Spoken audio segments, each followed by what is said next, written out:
So good morning to all the students. Yesterday we have discussed the introductory concepts related to pointers, where we have discussed what a pointer is, what is the purpose of a pointer, and what are the features and what are the uses of these pointers. All these things we have discussed, right? So in today's session also, as I told, we will be continuing with the same topic of pointers. So we will see one or two slides related to the basic introduction to pointers, and then we will jump into the actual pointers concept related to the C++, where we will be studying the pointers to a class and the pointers to objects along with the programs, right?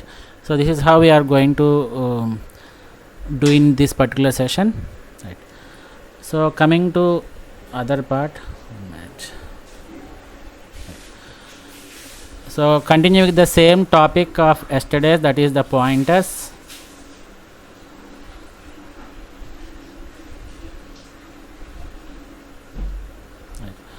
So as I told that we have different kinds of pointers, different types of pointers. This is the integer pointer. IP is declared as a pointer of type integer, and similarly double. DP is declared as a pointer of type double. FP is declared as the pointer of type float, and CH is declared as the pointer of type character. So you know the differences between these pointers, right? So whenever I declare a pointer based upon a data type, for example, integer pointer means it is capable of storing the address of another integer variable only. This is the only difference you should know, right? So the only difference between pointers of different data types is the data type of variable or constant that the pointer points to, right? So what type of address it is going to store, based upon it you have to declare the pointers. For example, if you want to store the address of another floating point variable, you should declare the floating pointer. This is how we need to do, right? This yesterday also we have gone through this. And coming to the addresses in C++, when we create a variable in a C++ program or any C program also, right? So it will be assigned some space in the computer memory. That is the point we have discussed, right? When you want to do some manipulations, you need some information. You need to store the values. So you are going to store the values inside the memory, and in the memory every memory location is having a particular address, right? So how can you access the addresses of that particular memory in the C++ means we have a designated operator to access that memory or the address of the memory. So in order to know the location of the computer memory, or in order to know the address of the memory, address of a memory location where the data is stored, we have an operator called reference operator, which is denoted by ampersand symbol, right? This is the symbol which is used to get the address of a particular memory location. We can also call it as address of operator also, or else in this particular scenario of C++, we will call this as the reference operator, right? So the operator, this operator, when we use in front of the variable, for example, I have a variable called a, which is of type integer. So this is how we declare the integer variable. Whenever the compiler comes across the declaration part, it will allocate the sufficient memory. So 4 bytes of memory will be allocated, and assume that the base address is somewhere around 100, and this entire 4 bytes of memory, that is 4 into 8, 32 bits of memory will be given a name called a. Why we are giving this variable name? Can anybody tell me what is the reason for giving these names?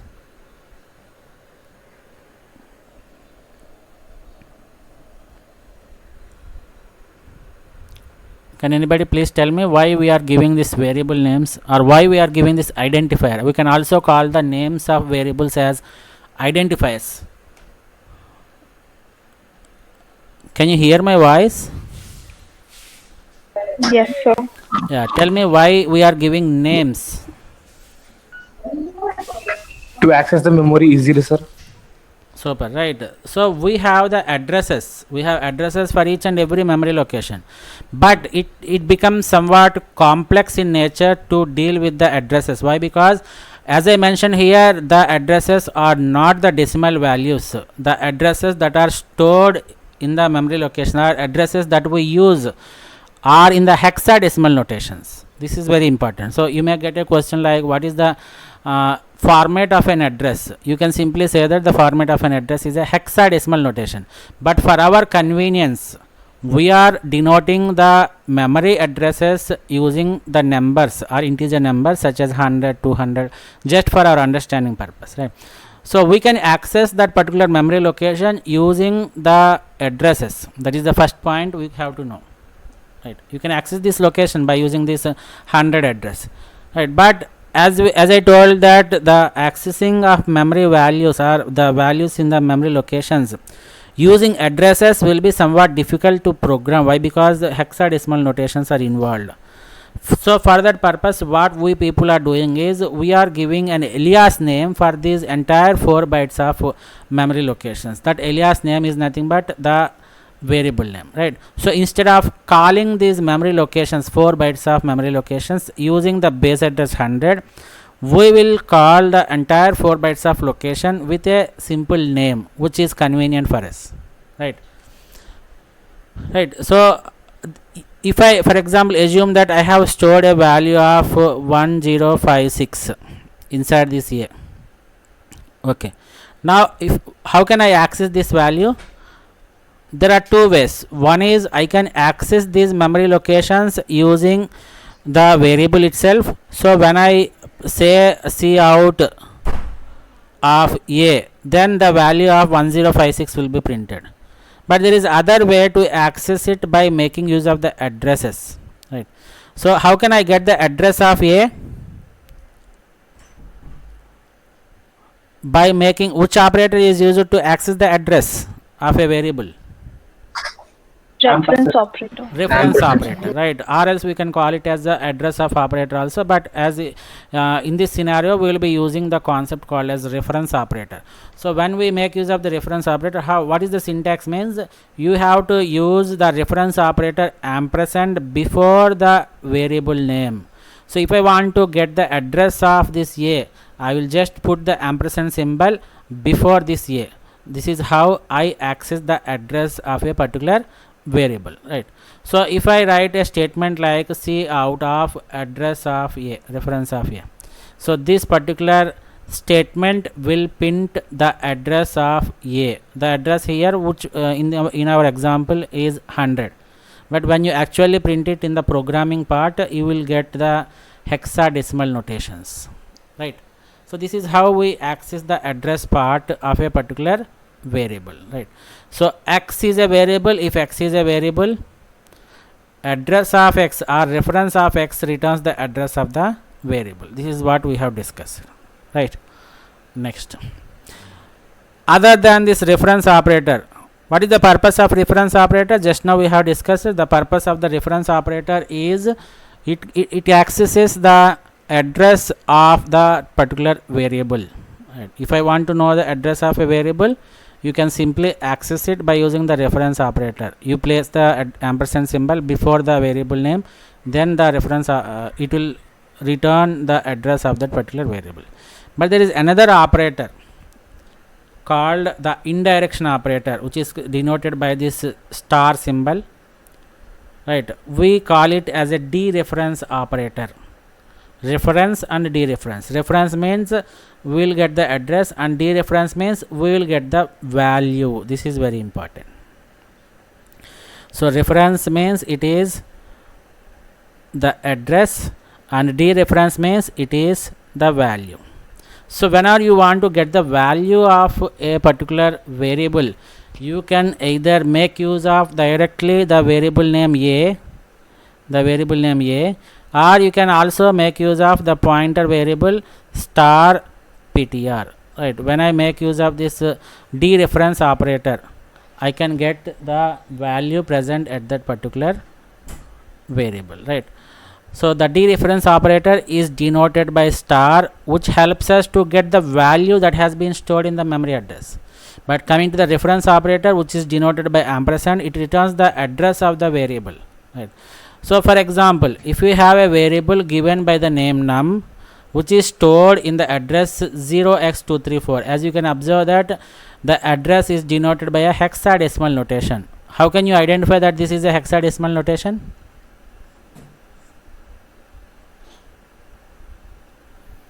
How can you identify that this is hexadecimal notation? By looking at this address. It will have alphabets also. But here I don't have any alphabets, but how you are identifying it as the hexadecimal notation? One thing what you said is correct only, but even though it doesn't consist of the alphabets from A to F, small a to capital F, we can identify that particular number that is given is a hexadecimal. How we can identify it? Please respond. Do you know? Yes or no? 0x in the beginning. Yes. So any hexadecimal number is preceded with this symbol, that is 0x. So any number you give 0 and you precede it with 0x, that number is represented, or it comes under the category of hexadecimal notations, right? 0x234. So this is the name of the variable, and 0x234 is the address of the variable, and the value that is stored inside this location is 27, right? So if I want to get the value of 27, what are the other ways we have?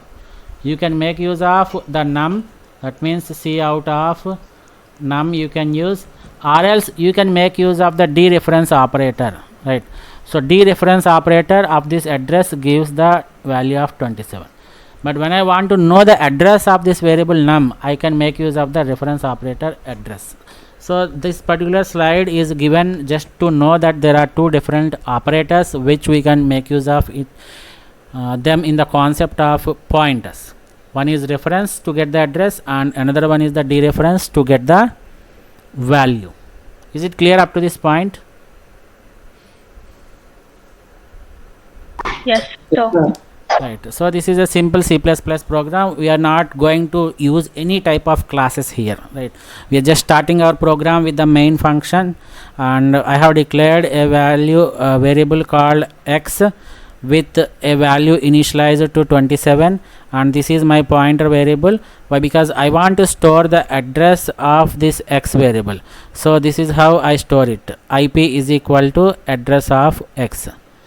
So the address of x. So whenever the compiler comes across this statement, assume that 4 bytes of memory will be allocated, and assume that the base address is 200, and it will be named as x, and the value that is stored here is 27, right?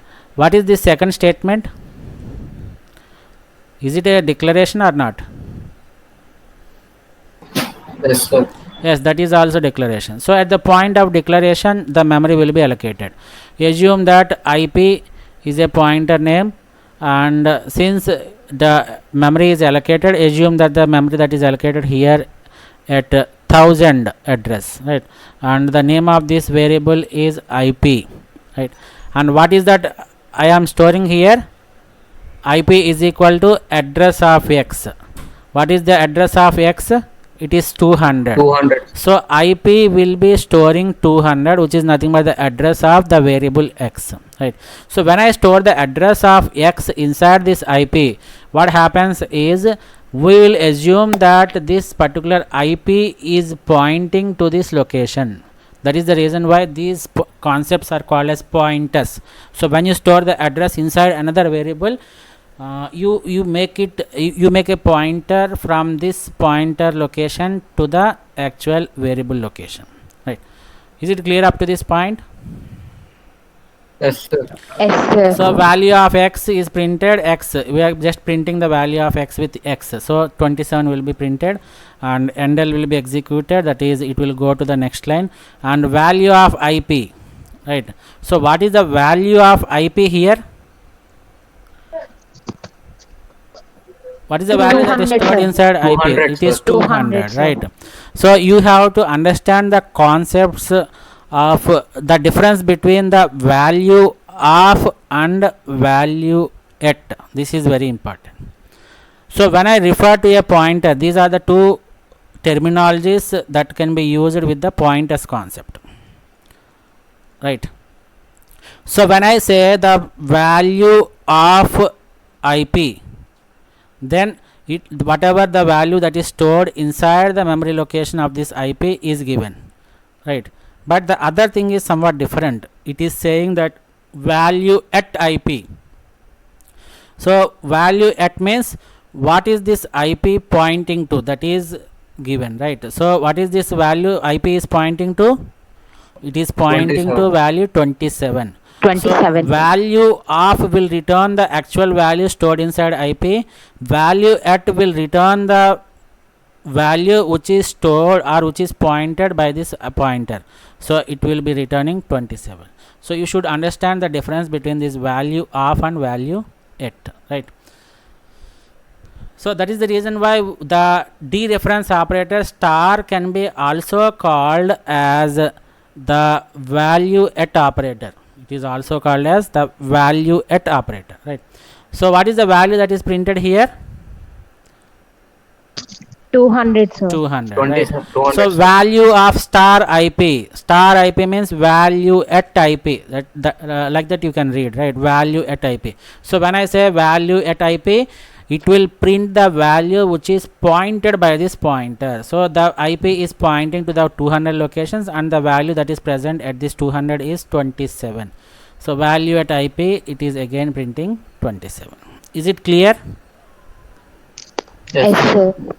Very simple program. Yes, sir. And the next topic which we are going to deal is the null pointer. This point we have already discussed in the earlier class. So any pointer, when you declare a pointer, it is mandatory that you should initialize that pointer with a valid address.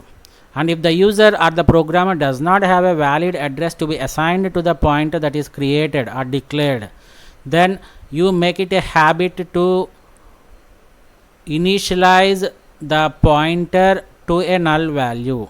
So when you initialize a pointer to a null value, we call such type of pointers as null pointers, right? Is it clear? Yesterday also we have discussed it. What is the value of null? 0, sir. 0, right? So here if there is no exact address that is to be assigned, then the pointer variable can be assigned a null value. It should be done during the declaration itself only, right? Not that you declare like this, sorry. Not that you declare int star IP and then IP is equal to null. This is not accepted, right? You have to initialize. Initialization means the assignment should be followed at the declaration itself, right? So this is how you are going to initialize a pointer with the null value, right? Is it clear? Yes, sir. Yes, So sir. such a Yes, pointer where the value of the pointer is initialized to a null value or a null value, such type of pointers we call them as null pointers, right? So as I told that the null point is nothing but a 0, right? Don't apply this particular concept null value is equal to 0 in all the scenarios. That means you will be coming across the null values in the DBMS concept also. So don't apply this null means 0. So I am going to put a value of 0 to those fields. So you remember that null will be taken as 0 in the standard libraries of the C++ like IOStream, right? So 0 means null pointer means it's the 0th address. So if I have nothing to be as initialized to a pointer, I will assign 0th address to that pointer. The 0th address is identified by the null pointer in C++. So please don't apply this null is equal to 0 concept in all the scenarios. It differs, right? So in C++, the null pointer value is 0 and is defined in many standard libraries like IOStream. Here is a simple example.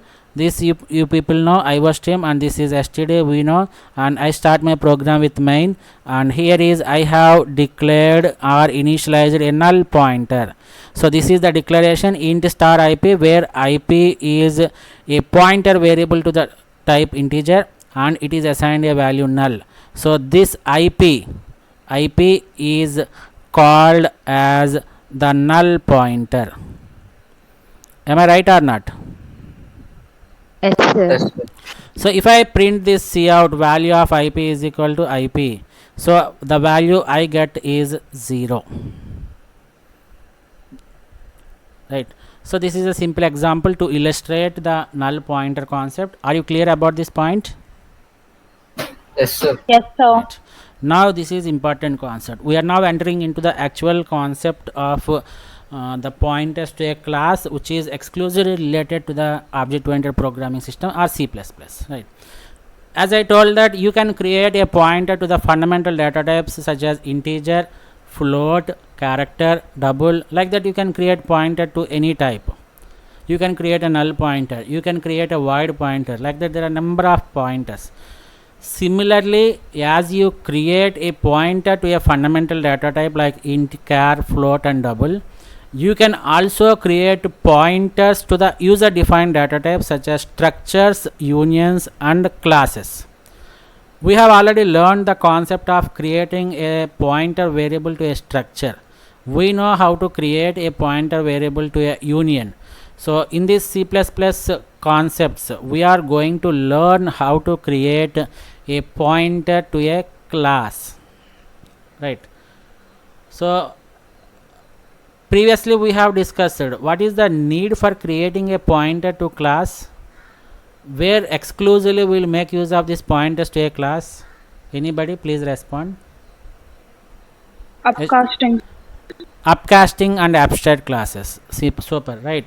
So when we have the concept of upcasting, where the base class pointer is used to store the address of the derived class, that is called as upcasting concept. And the second concept is we will make use of this pointers to a class in the concept of abstract classes. As you know that abstract classes are those classes which have at least one pure virtual function. Pure virtual function also you know, right? Pure virtual functions are those functions which does not have any definition, and you need to override those concepts inside the derived classes, right? So when you have an abstract class, the C++ restricts the creation of objects for the abstract classes. But if you don't have any object for a class, the class become useless. So in order to avoid such type of problems, though abstract classes does not support for the creation of objects, they will support creation of pointers and references for the classes, for those abstract classes. So that is the place, that is the area where we make use of the pointers to a class, right? Is it clear? Yes, sir. Right, it is Yes, almost sir. similar. The creation of a pointer to a class is almost similar to that of creating a pointer to a fundamental data type. Nothing more you can learn, right? So coming to the introduction to this pointer to a class. A class pointer is a pointer variable that stores the address of object of a class. This is important. So we know that a pointer stores the address of another variable, right? If it is an integer pointer, it is going to store the address of another integer variable. We know everything based upon this introductory part we have discussed on the pointers. But coming to the pointers to a class, we are going to create a pointer to a class. So what a pointer to a class can store means it can store the address of a object of a class. So now you can get a clear idea that an object of a class will have some address part or will have some memory locations.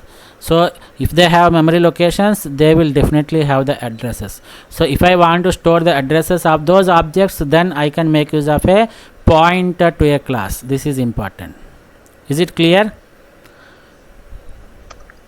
Yes, sir. Right. Yes, sir. While Yes, discussing the concept of classes in the first unit, the basic concepts, while discussing the basic concepts of object-oriented programming, while discussing the concepts of classes and objects, I told you clearly that when you define a class, you are not going to allocate the memory. The memory allocation for the class is not possible, right? The memory allocation for the object of a class is possible. So the memory will be allocated for the members of the class and for the member functions of the class only when you create an object for that class. So remember a simple point: memory is allocated at the time of object creation, or else you can also say that memory is created when you instantiate the class. Instantiating means nothing but when you create an object for the class. So at that particular point you will be getting, or you will be allocating the memory, right? So a pointer to a class is done exactly in the same way you do it as the pointer to a structure or any fundamental data type. You can create a pointer in a similar fashion which you create the pointers for fundamental data types and for the structures and unions, right? And since you are creating a pointer, when you are creating a pointer, the member access operators, as we have discussed in the structures, we have two types of member access operators. One is dot and another one is arrow.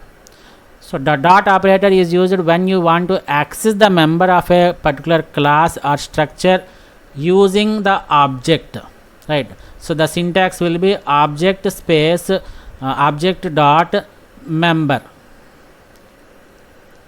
right? For example, I have a public member called A and I have an object called obj. So this is in class demo. I have int A, let it be public. So when I have an object demo of object, when I want to access this A, how can I access it? Since you are accessing the A using object, you can directly access it as obj dot A, where A is called the member access operator. But this time you are not making use of the direct object, you are using the pointer to a class. So when you make use of a pointer to a class, the member operator, the member access operator will be the arrow operator. So here the syntax will be, here in the left hand side you put it as the pointer and followed by arrow and followed by the member. This is how you are going to access, right? So you should keep all these points in the mind, right? So the member access operator for the pointer to a class will be the arrow operator. So and similarly, when we, as I told, that any pointer that you create, you have to initialize the pointer. You have to initialize the pointer. Similarly, here also, when you create a pointer to a class, you have to initialize it with the address of an object of that particular class. Is it clear? Yes, sir. So when I have Yes, a sir. pointer to a class, it can be used to store the address of object. What object? Whether it is the object of the same class or whether it is the object of the subclass, that we will discuss it later. But at this particular juncture, you just make it a point clear that the pointer to a class is capable of storing the address of an object. That's it. Is it clear? Yes, sir. Right. So look at this Yes, sir. example or look at this diagram where we have a class called, what is the name of the class we have here? Rectangle. Rectangle, sir. Rectangle. What is this declaration called? What is that we are doing here? Object, sir. Creation of Creating an object. object. Super, right? We are creating an object called var1. Whenever you create an object, we know that the memory will be allocated. So for the members of this rectangle class, which includes the length, breadth and one more function, what are these length and breadth called as? Data members. Data members. Data members. What is this get area called as? Member function. Member function, Member sir. functions. Super, right? So this rectangle class is having two data members of type integer, both length and breadth of type integer, and it is having a member function of get area which returns a value of integer. Forget about all these things, you just remember what is there inside it, right? So when I declare an object for this rectangle class called as var1, the memory will be allocated for this var1 which consists of length. So 4 bytes here it will be allocated, and here 4 bytes will be allocated, and the memory for this function will also be allocated, right? So all that data members and member functions will be stored, and the base address, let us assume that the base address is 1000. What is the base address? 1000, sir. 1000. So it is the 1000 is the base address of which one? Is it for rectangle or var1? var1, sir. var1. So this var1, is sir. the address of var1, right? Now look at another statement. What is this statement doing?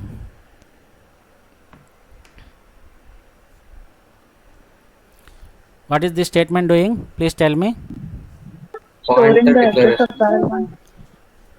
Okay, we are storing the address of the object var1 into a pointer, but before that you should know that this particular declaration consists of two parts. One is the declaration of the pointer to a class. Is rectangle a class or not? Yes, sir. Yes, Right. sir. So I declare a pointer using star ptr. So the ptr becomes the pointer to the class rectangle, and I am assigning the address of variable 1. Let us divide it into two parts. This is first part where you are declaring, and this is second part where you are assigning, right? So the declaration part, as we know that the compiler will allocate the memory for this particular declaration, right? So the pointer ptr, the ptr's address is 4231. Let us assume that the address of ptr is 4231, and 4 bytes of memory will be allocated for this. So what is the value that is stored here? 1000, sir. 1000. Why? Because I have assigned a address of the object var1 into this pointer. Therefore the address of var1 is 1000. That address is stored inside this ptr, right? So clearly we can say that this is the var1, and it consists of length, breadth, and get area, and this is the 1000's base address, and this is ptr which is created at location 4231, and it is going to store the address of the object which is nothing but 1000. So I am creating a pointer like this, simplified diagram. Is it clear up to this point? Yes, sir. Right. Yes, sir.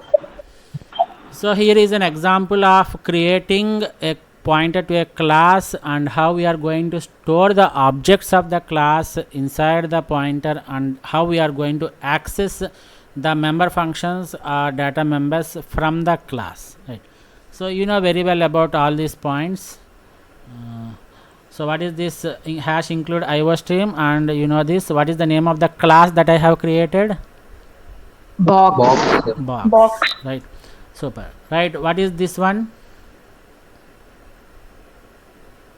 Parameterized constructor. Super. Right. It is a Constructors. parameterized constructor. Why? Because the name of the function is similar to that of the name of the class. Therefore, we call it as a constructor.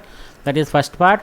And since this constructor accepts parameters L, B, and H, length, breadth, and height, this is called a parameterized constructor. So in the parameterized constructor, I have given the body of the parameterized constructor with one statement constructor called, and then I am assigning the value of L. What is this L here? What is Length, this sir. L? Length, okay, but it is a parameter, right, which is accepted from the user. So whatever value that is given by the user is stored inside this L, and I am assigning that value to length. What is length here? So you go to this section, right? In general, we are customized, or we are practiced to specify the data members first and then the data functions, member functions later. But this is a program. This program also gives an idea that it is not mandatory that you should always mention the data members in the front part and the member functions after the data members, right?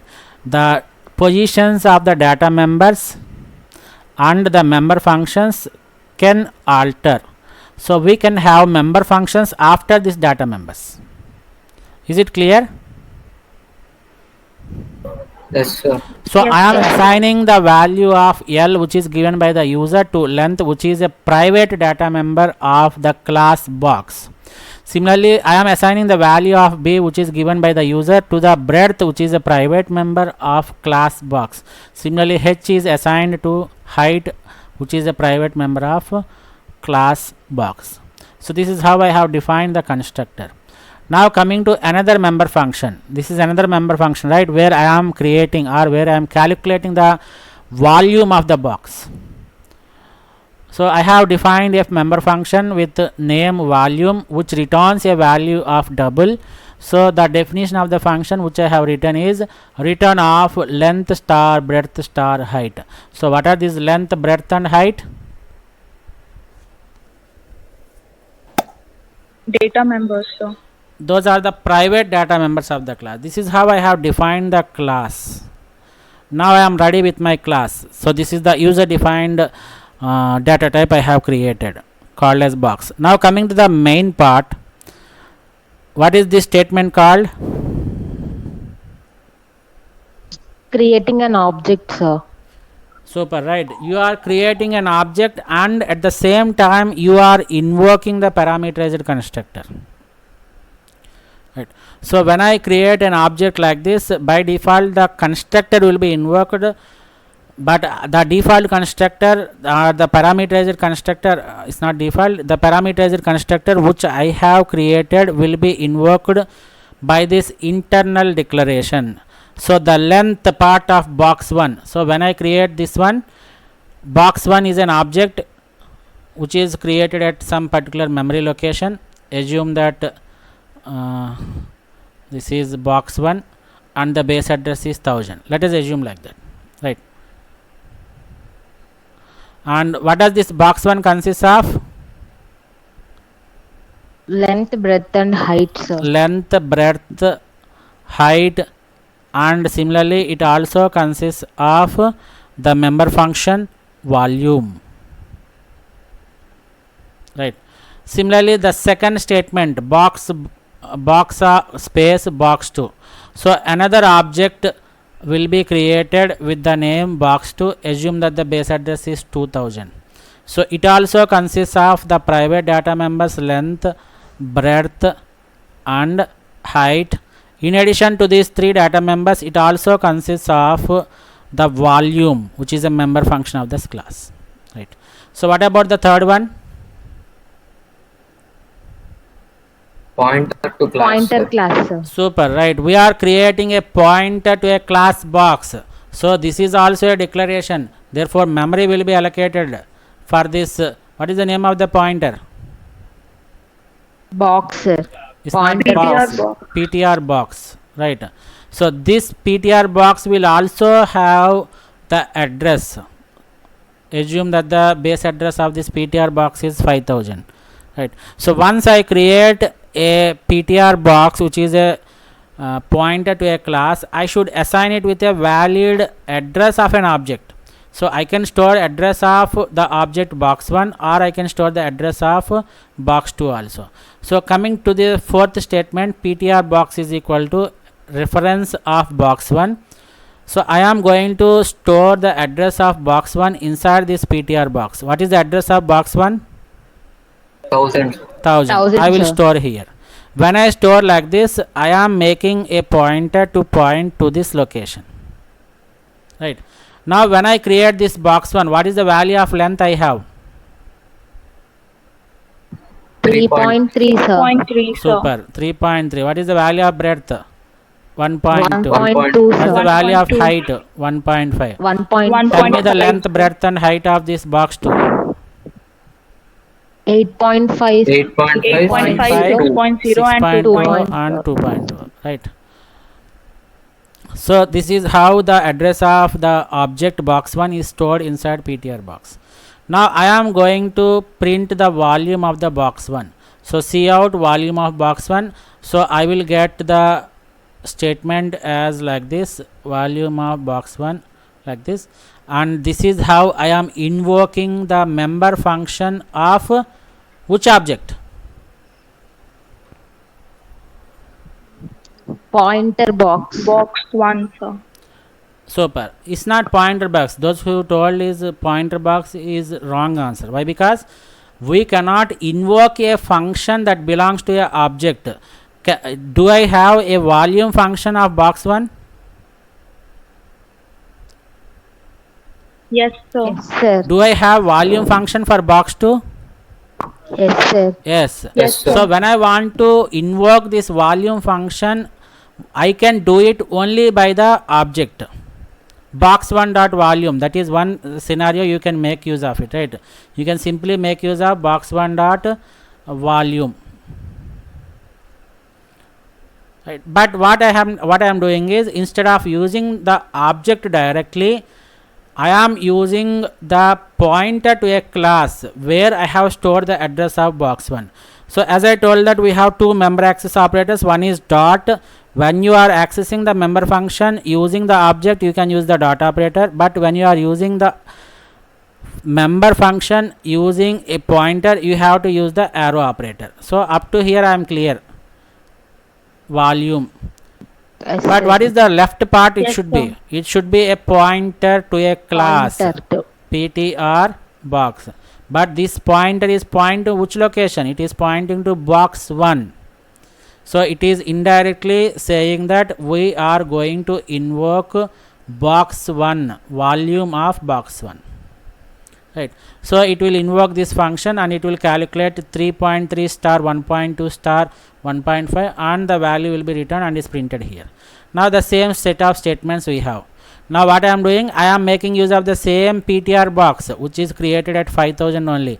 This time I am overwriting the value that is present inside this PTR box with the address of box 2. What is address of box 2? 2000, sir. 2000, sir. So 2000 will be stored here. When I make when I override this value of 1000 with 2000, this particular pointer will be broken and it is going to point to this location. Now if I make use of PTR box, what is that it is pointing to? Box 2, sir. It Box is 2, pointing sir. to box 2. So this is how we create the pointers to classes. So this particular statement, what it will do, it will print volume of box 2 and it will invoke the volume member function of box 2. But I am not making use of object dot volume. I am making use of the pointer to a class and arrow operator, but the pointer to a class is pointing to box 2. Therefore it is indirectly invoking box 2 dot volume. So it will print it will calculate the value of 8.5 into 6.0 into 2.0 and that value will be returned and is printed. Is it clear up to this point? Yes, sir. Yes, sir. Yes, sir. Isn't it simple or any complexity is there? Simple, sir. Simple, It is sir. simple, right? Yes, sir.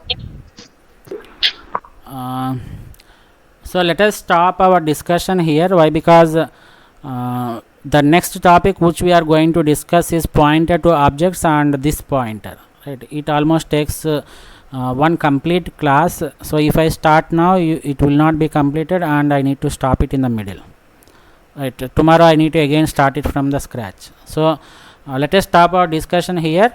So in today's session we have discussed some of the introductory parts related to pointers, like how do you declare a null pointer, how do you declare different types of pointers and what are the purpose of those pointers, and then we have started our actual C++ pointers concept, which is pointers to a class. We discussed what is this pointer to a class and how we can store the address of object inside the pointer to a class. By diagrammatically we have shown, and by using the program also we have shown the concept of pointers to the class, right? So in tomorrow's session we are going to deal with one of the very important concept in the C++ program, that is pointers to objects, and that is this pointer. Very important concept, right? We will see with programming examples and what are the uses of these pointers to objects, all these things we'll discuss in tomorrow's class, right? Thank you one and all, and this is end of today's session. Thank you, sir. Thank you, sir. Thank you, sir. Thank you, sir.